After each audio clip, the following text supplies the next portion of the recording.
All right. Welcome, Nick, to the podcast. I'm excited to talk to you about your ministry with Pure Desire and also any of the topics that you'd like to share with listeners today. Yeah, thank you. It's good to be a part of the show and just to be able to share what God's been doing in my life and through the ministry. Mhm. The um the topic or the theme of the podcast is courage, and one of the things that requires a lot of courage is for folks to look at the area of sexual brokenness, sexual health in their life, um, and addressing the problem of unwanted sexual behavior. And that's the ministry that you're involved in. But before we dive into that, love to uh, hear your background and what led to you being involved in this area. Yeah. Yeah. Well, my wife and I live here in Gresham, Oregon, have four kids, and moved here to Gresham about 4 years ago to be a part of Pure Desire Ministries. And the story of that, I grew up in a very strong Christian home. My dad is a pastor in rural Wyoming, and we had a good life, good growing up years. He was a very consistent and godly father, but like most Christian families, at home we never talked about sexual things. It was the one birds and the bees talk when I was maybe 10, 11 years old, but outside of that, that was just not a safe topic. And so, like so many people, when I encountered some graphic images and pornography type stuff at a friend's house, because it was never talked about at home, and I had a strong sense, I think, of morality and what the Bible said. I instinctively knew it was something bad or that I shouldn't be looking at. And I didn't feel like I could bring it up with my mom and dad because they would probably be mad or upset that I'd looked at it. And so just you kind of file it away as like, okay, that was this thing that happened. But another part of your brain is saying, I'd like to see more and I'm curious. And Hmm. so for me, that whole journey into sexual things began as something that was secretive and shameful. And as I've heard guys, share their stories in groups now for 11 years, I've found that's almost universally the experience that sexual things come into our life before we really know what to do with them, Yeah. usually in an inadvertent or accidental way. And it creates this kind of secretive, shameful pocket that we're like, we didn't really know how to handle it, and yet we're drawn to it. And so in the secretiveness and the shame, we'll just keep going back and the problem grows. And that was my story, into high school and college years of going to other forms of pornography and online pornography. And, really along the way, battling, I felt like every time was going to be the last time. And the prayers of, okay, Lord, I'm so sorry I slipped up, but it'll never happen again. And here's what I'm going to do to be better. And, talking about the theme of courage, I felt like what I had been taught, and maybe a lot of listeners can relate to this, that the courage I needed was the courage to confess, the courage to be honest with someone. Hmm. And so I remember probably my freshman year of high school, I stayed after youth group one night, and my heart's like pounding through my chest because I just knew like I needed to tell someone that I'd been struggling with pornography and masturbation. And I, just spilled it all out to my youth pastor, and I'm in tears. And man, looking back, it was a courageous moment, and it was an awesome moment because of the way that I was shown grace and mercy and prayed for. But because of how I'd been taught about confession, I really walked out of that believing that was it. Like Hmm.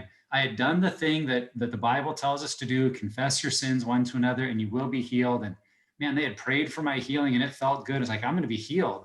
Yeah. And probably for a few months I was, it was better, but nothing inside had changed. Nothing in my patterns of thinking had changed.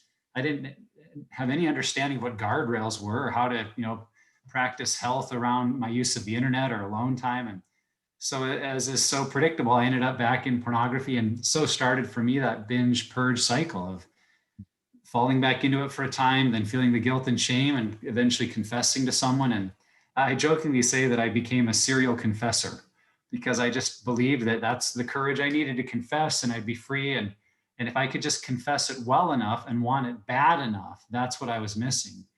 So I, confessed to my youth pastor, summer camp counselor, college, dorm floor leader, college dean of students, first senior pastor, first elder board, and to my wife when we were engaged. Just feeling like I wanted to have integrity. That was a big deal. I wanted to be honest. And believed that would stop the problem, that I was so blind really to the things that were driving the issue. And so Mhm. I was 10 years into marriage and 10 years into ministry of being a lead pastor at a small church. And from the outside, everything looked awesome. You know, we had a growing church and a growing family and a beautiful marriage. And I'm sure people thought we were the ideal, pastoral couple, but little did they know that on the inside, I was dying with the shame of what I was doing.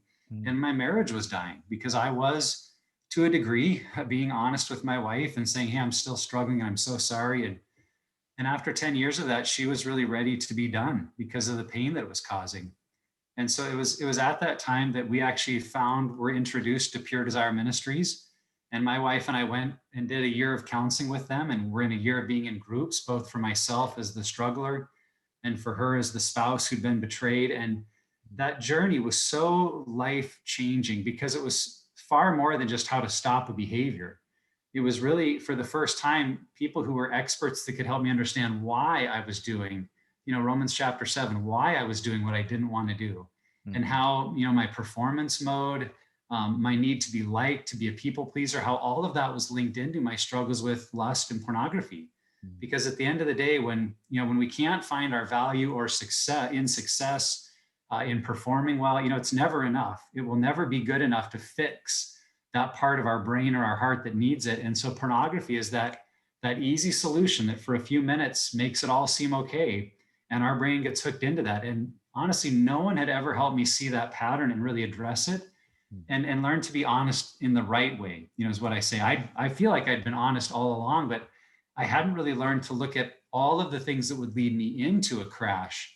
I would only know how to confess that I had crashed and That burned you again. crashed. So Yeah. yeah, seeing that whole pattern and hearing other men share theirs and find that support in a group, it was really life changing. And so at the end of a year, as I said, I was the pastor at the time, and my elders had known that I struggled to a degree. I mean, I'm sure I hadn't been fully honest with them, but they were really, I look back, it's such a unique situation because they were willing to say, we would rather support you in your health and getting better and still be our pastor than just fire you and make you go do this by yourself, because we believe in you, we believe in your marriage, we believe in your ministry, and we think God could use this. And so with their support, we went through that journey. And at the end of that year, in a Sunday morning service, I got up and shared that journey with our church Mm. and talked about my Wow. struggles, my addiction to pornography, talked about the change and how I discovered the deeper things that were driving it and how God really could set people free. And with that disclosure said, and I know I'm not the only one that needs this. This is Mm. something our church needs. And so we're going to be starting groups. And, over the next 5 years in our church, those Pure Desire groups for men and for women were the most life-giving, life-altering ministry we had ever had, because men and women were getting free. They were starting to step up and serve in the church. I mean, it changed everything. And so, That's amazing. And yeah, because of man, that, I that wrote our story, and that kind of led to Pure Desire, really. mm, mhm. The uh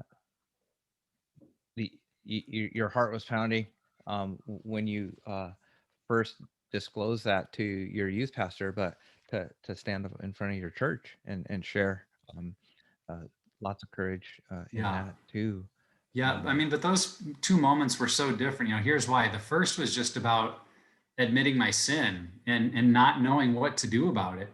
mm, The second, standing in front of my church, yes, I was still acknowledging sin, but I was also telling a story of victory and hope and freedom. And like, to tell people, this is what I've been through, but it's not the end of the story, it's the beginning. mm, And yeah, I mean, there was some nervousness of, boy, is this going to be too much for some people? Are they going to walk away? But the other side of it was just a firm belief that God was going to use that. And I really feel like that's a promise he gave me at that time was, mm, he said to me that, Nick, if you'll be obedient to share your story, I will be faithful to use it. And I feel like anytime I share my story, that's what God is doing. He's using that story of hope and freedom to communicate to someone else. You don't have to stay stuck. You don't have to be in this pattern endlessly over and over. There's mm, hope and there's freedom. And I had confidence that that's what God was going to do. And like I said, watching what transpired in our church, it honestly overnight kind of changed the culture, because if the senior pastor, can stand up and say, I've been addicted to pornography and there's help available, people really believe it, and it's like that whole taboo nature of sexual brokenness was just gone. Because it's like, well, I guess we're going to talk about it, and people are like, well, this is kind of weird still that we talk about it here, but I'm so glad we do, because we know that people need help. And it was really exciting to watch that happen. Wow. The I like how you said it transformed your church, that people started to serve more, not just to stop the negative behaviors. I work with so many people, they feel disqualified from serving in their Yes. church Yeah. or going into ministry because of this area of their life. Either that they feel disqualified, or they just don't address it and shove it down and just uh, hide it, um, Yeah. Yeah, because totally. they don't want to lose their job or opportunity to serve in the lives of other people. The uh, honest about the right things.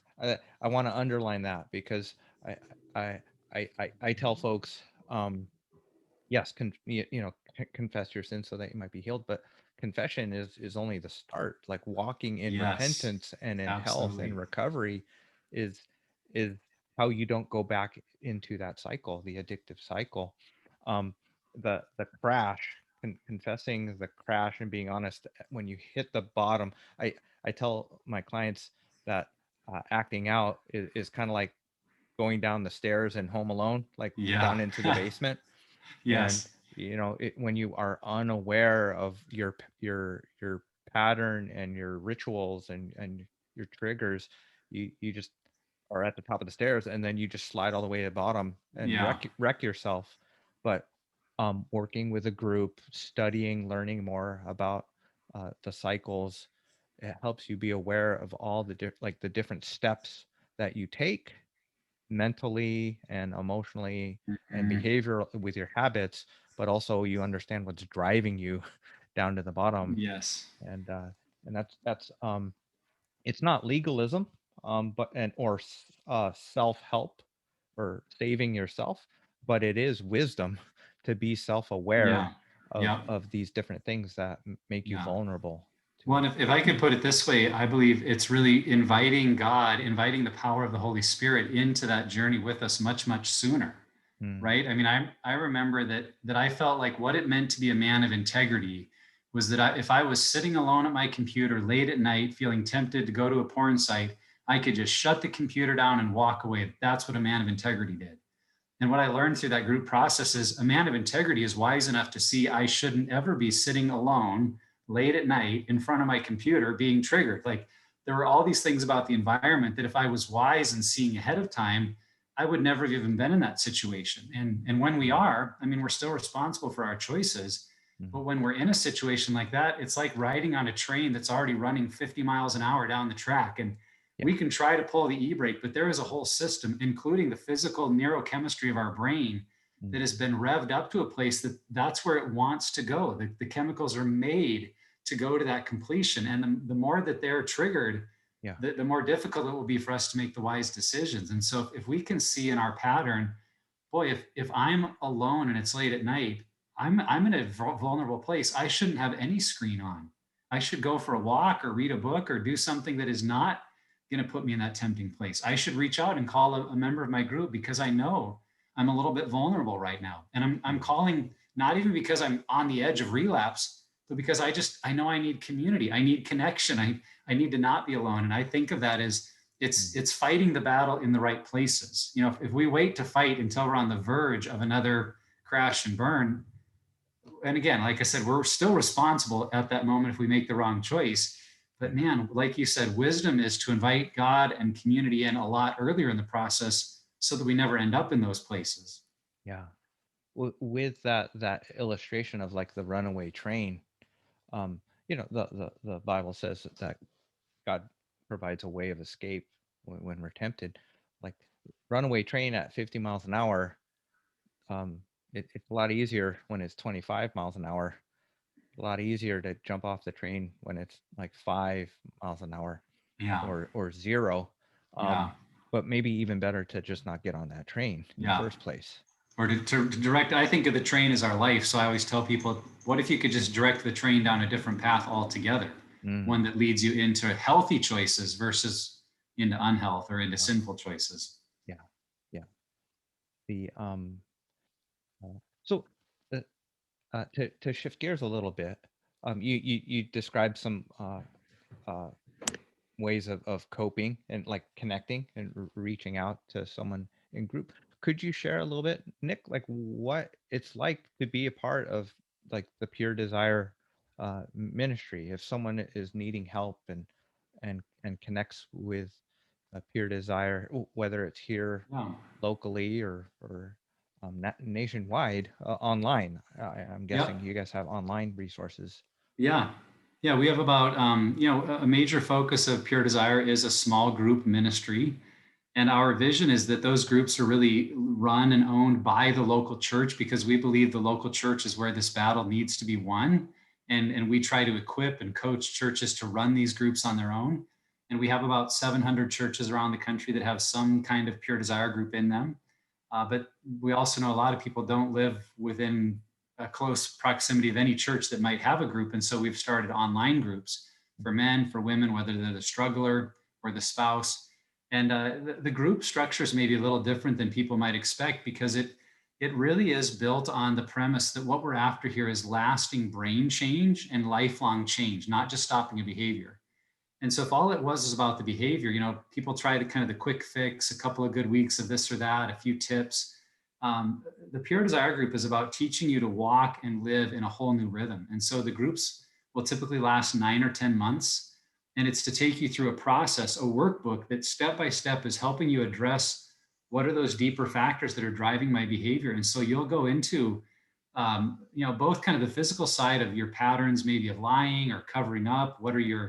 What's the template that you take into relapses, but also on the deeper level of like, what are the pain and the wounds and the trauma in my life that have created these false messages about my identity or my value? And how does that pain and how do those old wounds get triggered in the present that then lead me into a coping mechanism, something like pornography? But the same thing can happen with food, with alcohol, with drugs, with shopping, with working out. Like, what is it that I'm using to try to meet or contradict this deeper pain? And if Mm, all we focus on is what I'm using, but don't address the deeper pain, we're not going to get very far. And so that's really what the Pure Desire group material is meant to do, is walk you through the process of identifying what are those wounds, what are those lies, what are those patterns, and how can they be rewired through the help of the Holy Spirit. And that's where we really try to say to people, it's an integration of a deep biblical foundation, but also a very important clinical and brain perspective, that we don't see those as two separate universes. We see that the clinical side and brain science and psychology are really revealing how God designed our brains to work and how sin and Satan can hijack those good systems for evil purposes. And when we see all that coming together, what I say to people is we're inviting Jesus to meet us in places maybe we never realized we needed him, mm, into those wounds, into that pain, into those false core beliefs. So it really is a deep process.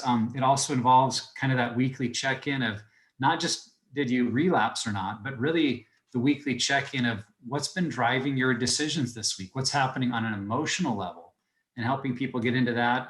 And then the groups always end with what we call the commitment to change, which is every group member making a proactive decision about what's the primary thing they're focused on that week, and then being committed to calling people from the group to tell them how it's going. And we like to say that's getting accountability right. Too often groups will call accountability that I say to you, hey, could you call me this week and check in on me? When really that's not accountability, because that's I've not just taking given you, responsibility. Yeah, yeah, I've just given you responsibility for my change. yeah, And if you forget to call, it's your fault. And if you call me when I'm busy, it's your fault. yeah. But if I'm proactive to say, here's what I'm working on, and I call you to check in, then I'm really staying engaged in my own healing process. So Yeah. that's kind of the group process in a nutshell. And, we have found it is a high bar of commitment. Like we try to tell people that up front, like this may be one of the hardest things you've ever done. It's Mhm. something you need to be really, really committed to, or it won't work. But if you will engage, if you'll be all in, we find incredible effectiveness. In the surveys or kind of the exit surveys we've done with group members, we find that 85% or right in that ballpark would say that it was extremely effective in helping change their behavior. So, yeah, we're just excited about the transformation we're seeing happen in those groups. Yeah, that's awesome. I love that part, the commitment to change, because there's so many guys and gals that are part of accountability groups, and they'll run through the 7 questions, yes or no questions. Did you do this? Yeah, And it's so focused on behavior, yeah, and you can lie to a yes or no question too, yeah, um, but to be transparent and honest about uh, not just the behavior, but like what's going on inside your heart and your mind.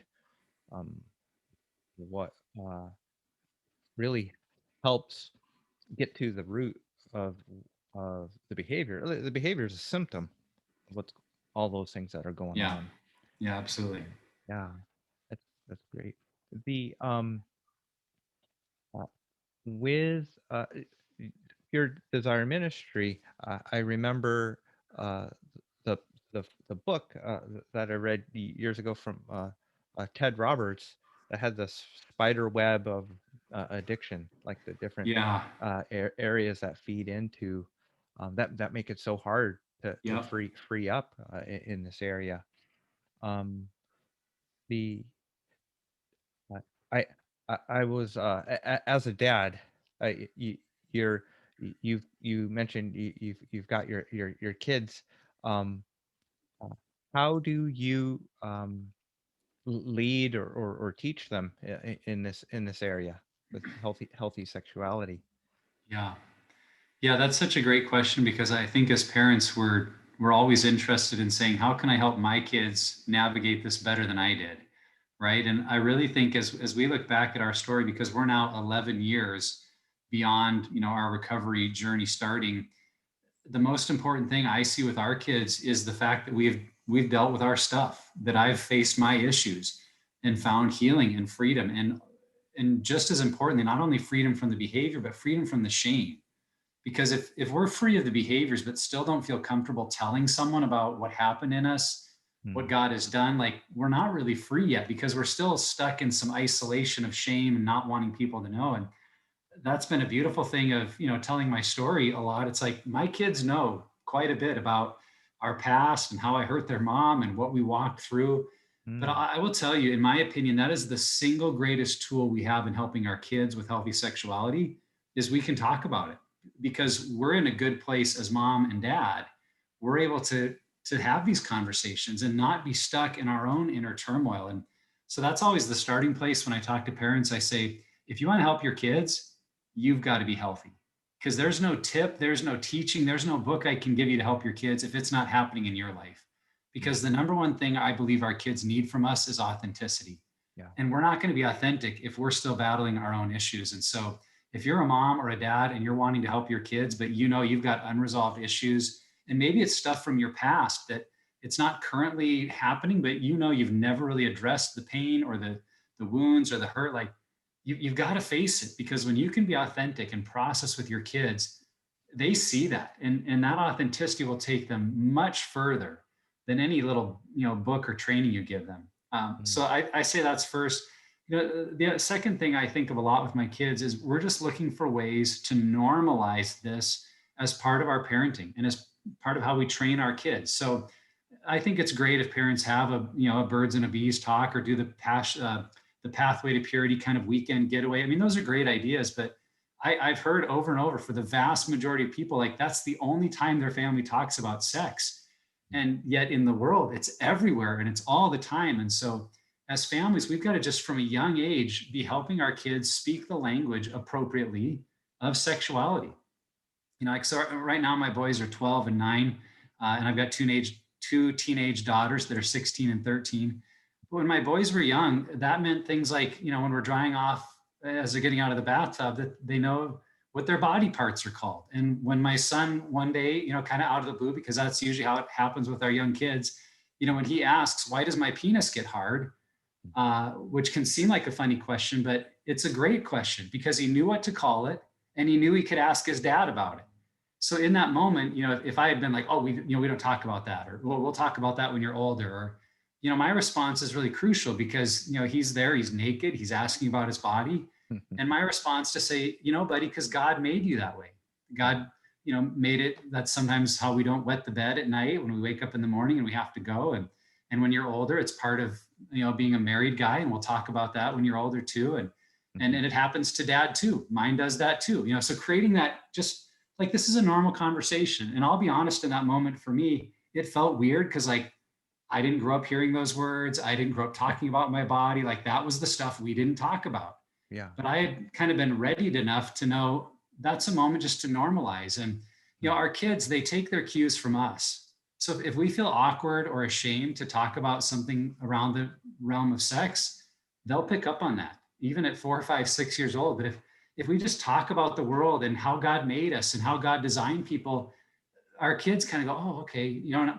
A question I'll get from parents a lot is like, well, I don't want to, I don't want to tell them too much too soon, right? I don't want to open the door to things they're not ready for.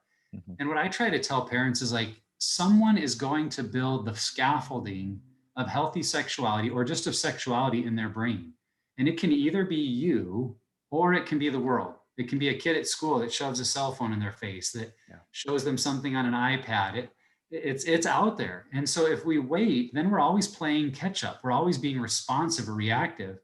But if I tell parents, if your heart is to help train and disciple your child to be ready, I don't think you can tell them too much too soon. Because honestly, if they're not ready, it'll just go over their head. They'll be like, okay, thanks, Dad. What's for dinner? It's kind of like those movies with innuendo when we were kids that we didn't know. Yeah, what they we were didn't saying. even, we're like, why are they laughing? And when we're older, like, oh, I get it.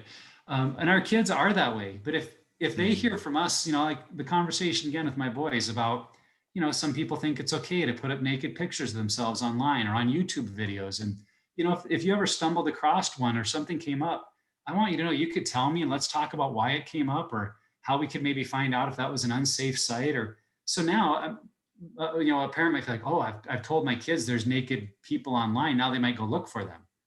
The heart of a 7-year-old child isn't to go look for it. If their parents have told them, when it happens, like, oh, mom and dad have told me about this, I have a place in my brain where to put that.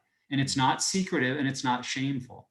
So I would say that's been our goal as parents, is like, we just want this to be a topic that our kids know they don't have to keep a secret and they don't have to live in shame. And even if they make mistakes, they've heard from both my wife and I, we made mistakes too. And God helped us and healed us. And if you make mistakes, we're going to help you and God can help you. And so that's just, I could talk, like I said, I've got 2 teenage daughters and they're in the middle. You're living it out right now.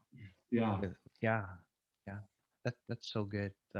The secrecy and the shame. Like, so kids are gonna be curious, but the secrecy and the shame kind of drives them to figure things out or try to figure things out on their own. Yeah. Your story with your sons, it's making me remember when that happened with me and my mom when I was little. She didn't tell me the right information. Yeah. And not to throw her under the bus too much, but No, but that's I a think, common experience. Like, yeah, we just didn't know how to talk about these things. And so our curious brains, when we found stuff, it ran in the wrong direction. I think part of it's just because we didn't know any better. We didn't know what else to do. And that's where my heart breaks for guys. I mentioned this earlier in the episode, but as I've listened to men in group, every single story starts with something sexual coming into their life before they're ready or before they knew what to do with it. Sometimes it's abuse. Sometimes it's being shown pornography at a friend's house. Sometimes it's, stumbling across their parents' porn collection, which I really think is a form of abuse. That if a parent leaves out pornography where a kid can find it, that's a horrific way to start your sexual journey, because it's really the opposite of what God intended sex to be. God intended sex to be about connection and relationship. And when it just comes into our brain in kind of an assaulting way, it's no wonder we grow up and can't navigate our sexuality well because of where it starts. And so just to encourage parents, like, I don't think you can start too young. And again, if your heart is to love them and help them, I don't think you can say too much. I mean, you'll get your cues from them. You'll know when you're going too far or they're not ready, but Yeah. I think for parents, the key is we've got to engage, because far too many of us, we're still silent. We're just like, well, they'll figure it out, or they don't really want to talk. Like they need you in their life, especially in this area. Mm, yeah. The, so Nick, what would you say to encourage someone um, who didn't get to talk or healthy talks um, uh, growing up, who's really stuck and struggling, and maybe just really wanting to change, but just discouraged by the failures, um, and um, and just just is struggling with just this is just so pervasive, and it's just what everybody does. Yeah. Yeah, there are a lot of lies and deceptions that have creeped into our thinking, particularly when we can't be successful, when we're not finding victory, in order to live with ourselves, in order to put our head down on the pillow at the end of the day and feel okay about who we are. Like, we Mm, tend to rationalize, we minimize, we deny, just to kind of navigate life. And yet, I think when we look at God's word, when we really search our hearts, we know that our cry, our desire is for freedom and to not be mastered by anything. And God made us for that. And what I'll hear from a lot of people when they talk about this, they say, I've tried everything. mm, And what they often mean is, I've tried everything by myself and on my own to beat this.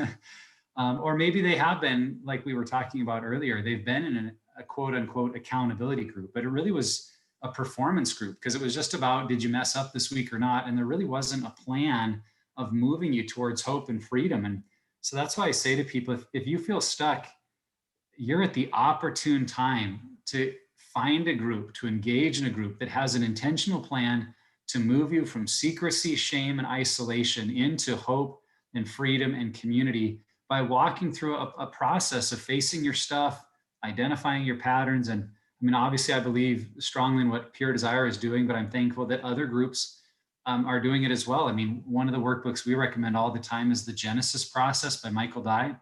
The Genesis process has a similar pattern of identifying what's going on in your brain and where have you been tripped up in the past that is still causing you problems. mm, And I know locally here in the Portland area, there's 423 communities. 423 was started by Dave Scrivens, who started with Ted Roberts and learned from him. And over on the west side at a Jesus Church, launched a great ministry there. And then there's also Pure Life Alliance that has groups. And all of these are kind of aimed at that same design of, we're not just going to sit in a room and talk about it. Like, mm, maybe we've all tried that and said that didn't really work. We're actually going to come together for a purposeful plan to move towards healing and freedom. And that's what I'd say to someone is, I can give you all kinds of tips for how to have better boundaries and how to be aware of your patterns and all that. But if you stay in isolation doing this by yourself, the likelihood of success or freedom is very, very small, because part of the issue itself is the mm. isolation. Yeah. Part of what keeps us trapped is that we're battling it alone. And so until we get into that community and we can dispel those lies that say, I'm not alone, and I'm not, there's not something wrong with me. It's that I need to face this. And with the help of others, we do. So, that'd be my encouragement to say, you got to get into a group, you got to get into community. And if there's a part of you that doesn't want to do it, I would say I totally understand, because it was the last thing in the world 11 years ago that I wanted to do. Like, the idea of going to a group to face my issues with pornography and be honest with other men every single week, I was like, in fact, Ted Roberts did my counseling and I tried to talk him out of it. I was like, couldn't I just come to the counseling? Couldn't I just work with you? Like, couldn't we just kind of keep this between us? And Mm, he's like, no, because if you do, it won't work. The group is essential. And so I mm, just remind people, if initially a part of you doesn't want to do it, that's normal. But if you have the courage, back to your theme, like the courage to see, I need to break out of this pattern, I need to get out of the shame and isolation that I'm stuck in, a group is the place to do it. So, look on the Pure Desire website, look at the Pure Life Alliance has a great group finder on their map. Like, find a place and plug in, and really believe that God will use that community to create the change that you've been desperately looking for. mm.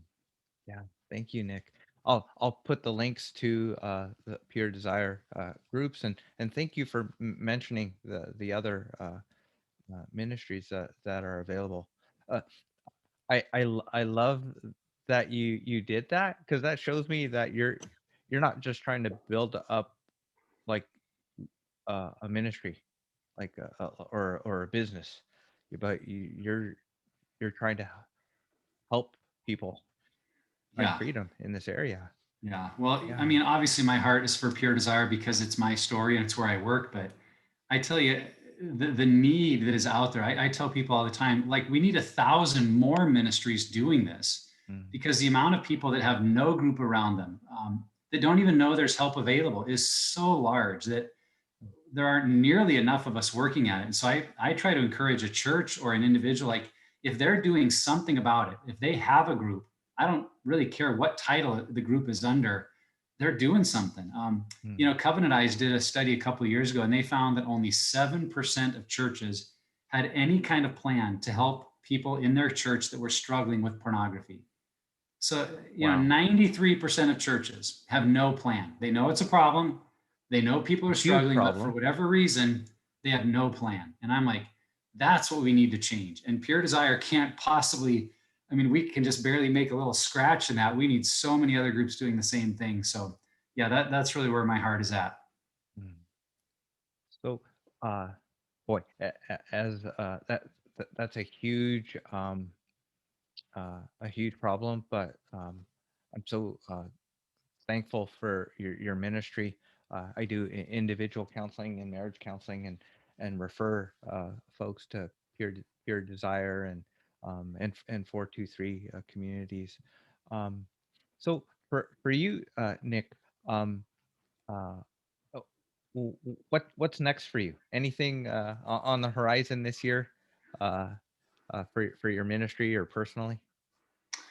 Yeah, it's been a unique season with COVID, and Mm, I was accustomed to doing a lot more travel prior to that, and so we're seeing some of that come back. Some men's events and Pure Desire events that we may do in the fall, and that's exciting for me. A big emphasis for us, we've had the 7 Pillars of Freedom workbook has been our primary tool for men for a number of years, and by this fall we're going to be re-releasing that, edited, updated, but also with 40 teaching videos that I did, so that for every single lesson, they'll get some insight into how to do the lesson well, what to look for. And I think that's really going to just amplify people's group experience. So I'm looking forward to that coming out. wow. And then we're also hoping to train, to make a video series online of how we train our small group leaders. Because that's really the biggest question we get probably from churches is we want to start groups, but how do we train our leaders? And right now we have to say, well, fly them to this event or go over there. And to Mm, be able to just say, hey, it's on the website. They walk through these 8 sessions. So that's a really big focus. On a personal level, I've set a goal this year of running 2,000 miles. I wow. love to run, and with COVID, that's the thing I did a lot more of was start running. And so Mm, I'm battling a little bit of an injury right now. So we'll see if I'm able to make it, because I'm right on, like I'm keeping pace so far, but this injury is starting to put me behind. So yeah. I've got to figure out how to get healthy enough that I can stay on pace. Not quite halfway. Um, but yeah, I saw in your bio that you've run a few marathons. Yeah. Yeah. Yeah, that just became, as a young dad, a young pastor, running became the place I could think and pray and just clear my head. And it, in a good way, I think, kind of became a little addictive. That feeling of being healthy, and just all you need is a pair of running shoes, and anywhere in the world you are, you can go for a run. And Mhm. so yeah, it's been a big pursuit of mine for boy, like 2 decades now. Nice, nice. Well, I hope you heal up and get on the road again. Uh, Thank you so much, Nick, for coming on and sharing. It's uh, en- just encouraging to see what uh, God has done in your life and in your family, and you're helping so many people. Uh, and the uh, I'll put uh, your ministry website. Are you connecting with folks or active on social media? How do they get a hold of you um, for speaking or?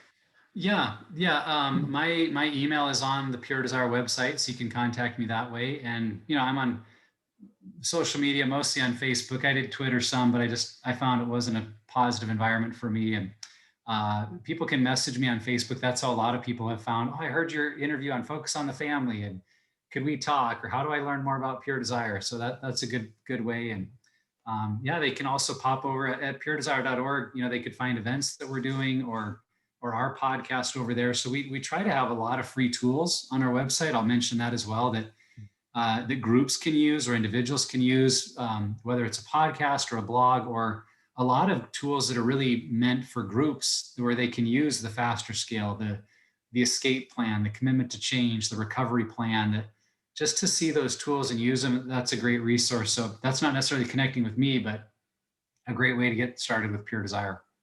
Awesome. Thank you so much, Nick, for your time today. Yeah, thank you. It's fun to be a part of it.